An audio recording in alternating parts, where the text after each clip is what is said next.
জুলাই আন্দোলনের যারা শহীদ পরিবার বা যোদ্ধা আছেন সেই পরিবারের সদস্যদের বিভিন্ন সুবিধা অসুবিধাগুলো যাতে দেখভাল করতে পারি। 2024 সালের জুলাই গণ অভ্যুত্থান, যে আন্দোলনে প্রাণ গেছে হাজারো মানুষের, আহত হয়েছেন আরও অনেকে। সেই শহীদ ও আহত পরিবারগুলোর দায়িত্ব রাষ্ট্র কিভাবে নেবে, এই প্রশ্নে নতুন করে আলোচনার জন্ম দিল বিএনপি চেয়ারম্যান তারেক রহমানের একটি ঘোষণা।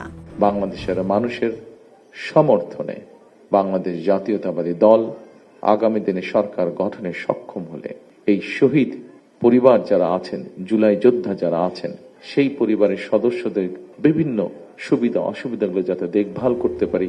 বিএনপি সরকার গঠন করতে পারলে 2024 সালের জুলাই গণ অভ্যুত্থানে শহীদ ও আহত ব্যক্তিদের পরিবারের দেখভালের জন্য মুক্তিযুদ্ধ বিষয়ক মন্ত্রণালয়ের অধীনে একটি আলাদা বিভাগ গঠনের ঘোষণা দিয়েছেন দলের চেয়ারম্যান তারেক রহমান।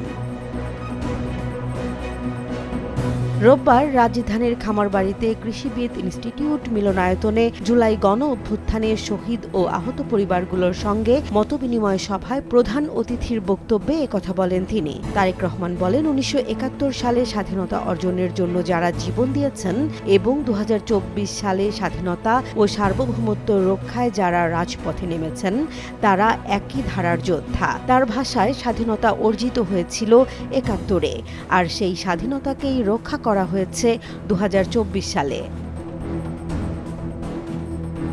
তিনি বলেন, বিএনপি অতীতে মুক্তিযোদ্ধা ও তাদের পরিবারের কল্যাণে মুক্তিযুদ্ধ বিষয়ক মন্ত্রণালয় গঠন করেছিল। একই ধারাবাহিকতায় জুলাই গণ অভ্যুত্থানের শহীদ পরিবার ও আহত যোদ্ধাদের জন্য সেই মন্ত্রণালয়ের অধীনে একটি স্বতন্ত্র বিভাগ গঠন করা হবে।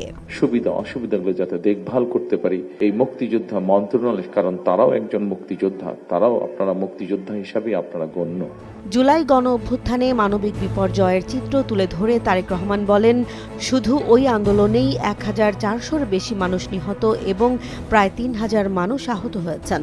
অনেকেই স্থায়ীভাবে পঙ্গু হয়েছেন, কেউ হারিয়েছেন চোখ। তিনি এই ঘটনাকে এক কথায় গণহত্যা হিসেবে উল্লেখ করেন। তারেক রহমান আরও বলেন, এই আন্দোলন কোনো দলীয় কর্মসূচি ছিল না। দল, মত, ধর্ম, বর্ণ নির্বিশেষে দেশের সাধারণ মানুষ, ছাত্র, শ্রমিক, পেশাজীবী, এমনকি শিশু পর্যন্ত এতে অংশ নিয়েছে এবং প্রাণ হারিয়েছে। আহতদের ক্ষতিপূরণ প্রসঙ্গে তিনি বলেন, ক্ষতির কোনো পূর্ণাঙ্গ ক্ষতিপূরণ সম্ভব নয়, তবে রাষ্ট্রের দায়িত্ব সর্বোচ্চ চিকিৎসা নিশ্চিত করা এবং যে রাজনৈতিক ও অর্থনৈতিক অধিকারের জন্য তারা আন্দোলনে নেমেছিলেন তা বাস্তবায়ন করা।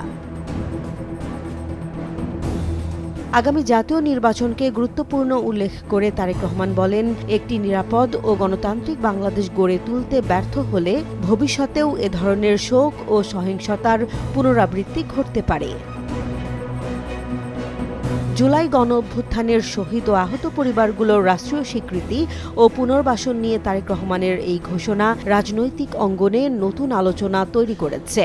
এটি বাস্তবায়িত হলে আন্দোলনের ইতিহাসে একটি গুরুত্বপূর্ণ দৃষ্টান্ত স্থাপিত হবে বলে মনে করছেন বিশ্লেষকরা।